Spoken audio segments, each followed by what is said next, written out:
এগো বাড়ি আছো নাই গো? আব্দুল বাড়ি কাম বেসপা নাকি তোমার গাছের কুটি কুটি আম? কারা গো ভাই তোমরা?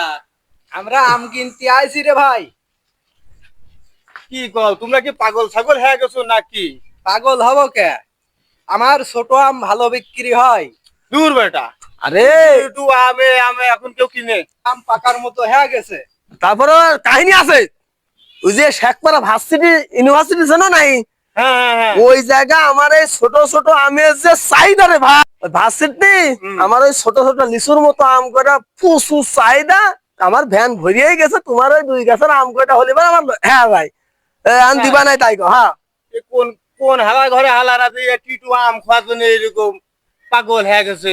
আর তোমরা সেটা শুনিয়ে চলে আসছো আমার কাছে। আরে ভাই এই আম পাইকে যাবি নি এখন?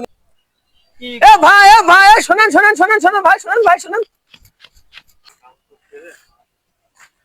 কি হলো ভাই, কি হলো?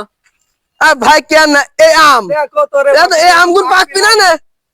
পাকপিন মানে তো পাকিয়ে গেছে, তাহলে- এটা বিক্রি করা যাবে। তাহলে সবাই-